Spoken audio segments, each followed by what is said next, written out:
گناہوں پہ ہوں شرمندہ، الہی در گزر گئے، بڑا مجرم ہوں میں تیرا، الہی در گزر گئے، بڑا مجرم ہوں میں۔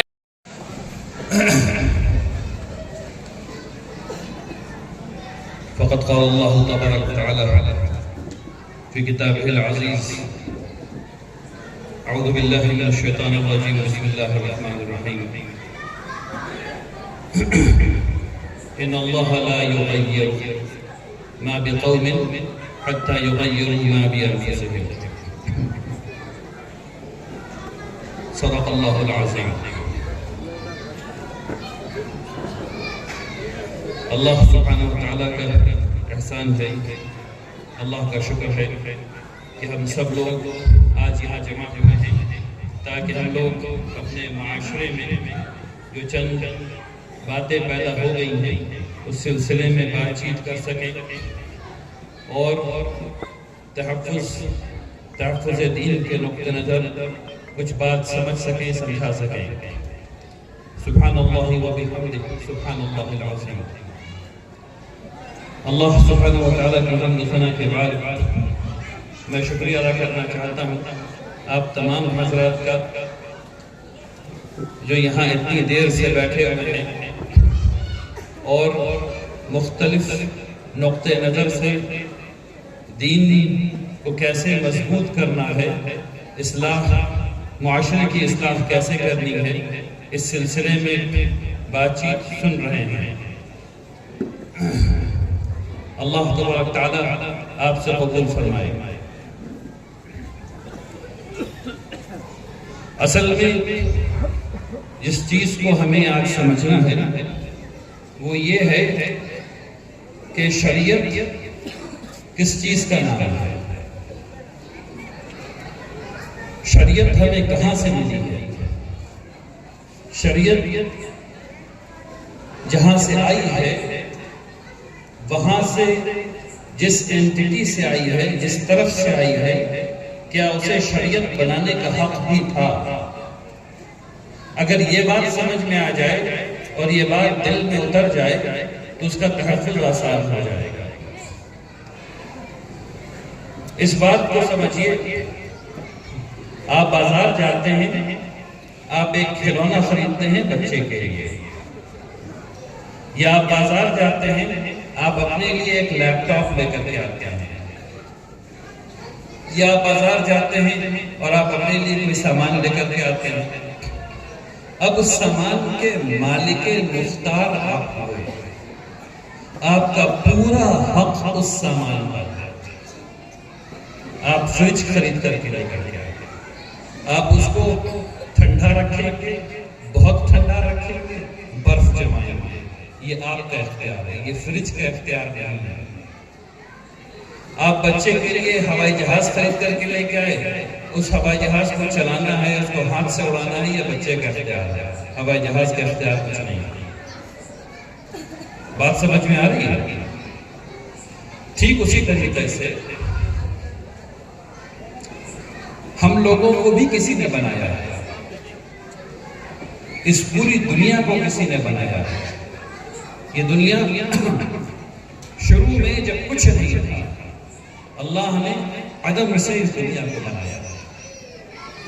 اب اس دنیا کے کسی مخلوق کا یہ کہنا کہ اس کا کچھ اختیار ہے، یہ ٹھیک ویسے ہی جیسے فریج بولے میرا اختیار ہے۔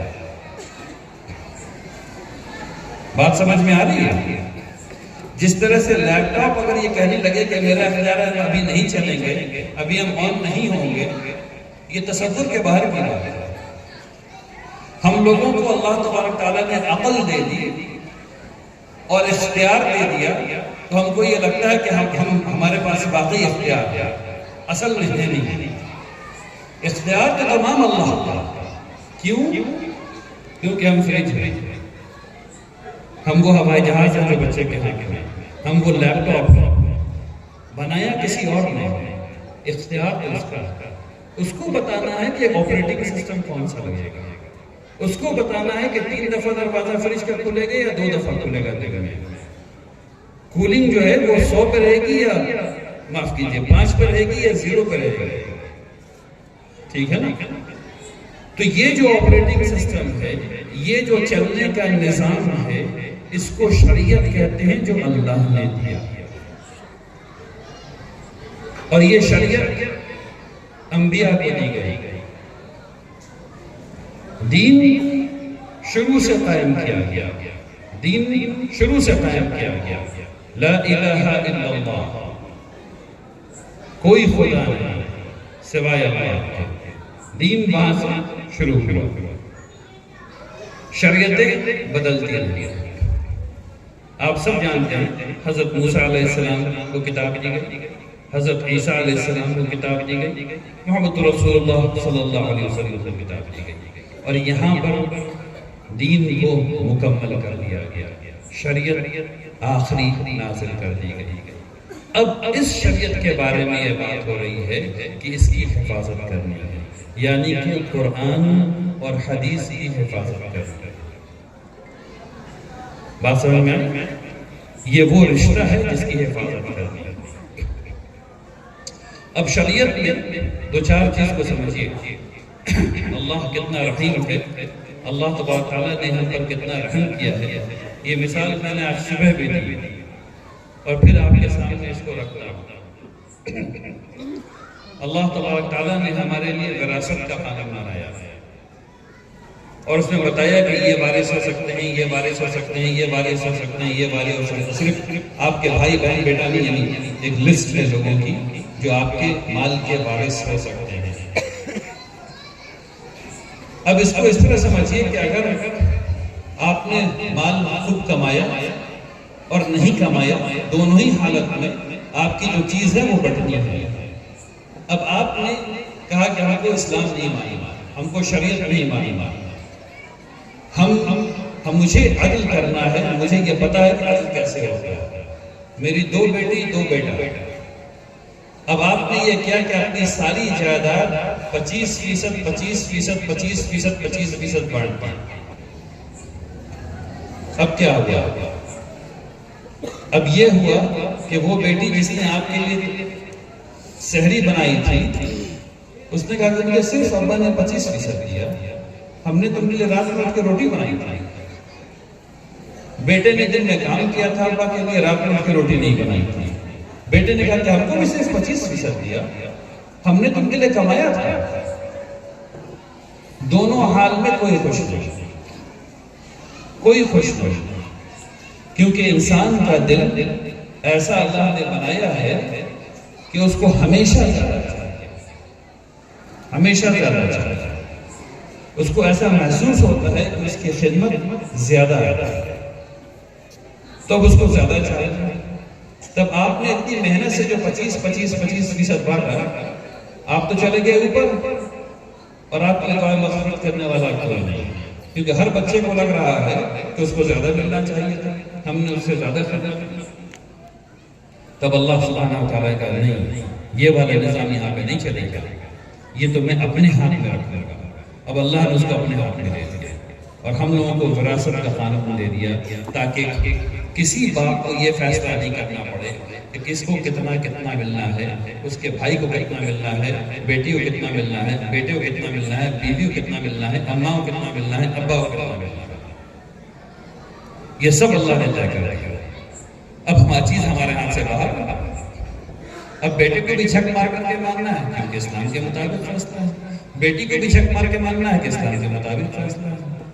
یہ ہے وہ حکمت جو شریعت کو ماننے سے ہماری زندگی آسان کرتی ہے۔ ہم لوگوں کے اندر پرابلم یہ ہے، خرابی یہ ہے کہ ہم لوگ اپنی عقل میں کبھی کبھی یہ سمجھ لیتے ہیں کہ ہم کو اللہ سے زیادہ پتہ ہے، یا ہم لوگ اپنی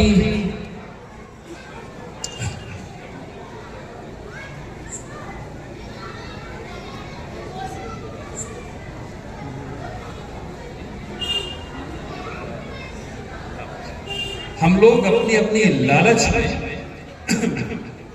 ایسا ایسا کام کرتے ہیں جس سے کہ ہم لوگ یعنی صرف اپنا مذاق اڑا رہے ہوتے ہیں اور شریعت کی دھجیاں اڑا رہے ہوتے ہیں۔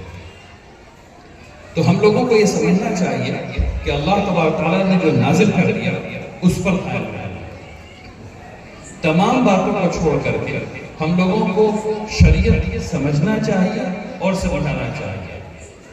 مثلا نکاح کرنا، نکاح کو اللہ نے بالکل سادہ رکھا، لیکن ہم کو یہ سمجھ میں بات آ گئی کیونکہ ہم نے معاشرے میں دیکھا کہ نکاح میں سج دھج کر کے گھوڑی پہ بیٹھ کر کے لائٹ لگا کر کے جو ڈھول باجا بجا کر کے اور پھر جانا ہے دلہن کے گھر 450 لوگوں کو لے کر کے، اور وہاں 450 لوگ کھانا کھائیں گے تب شادی ہوگی۔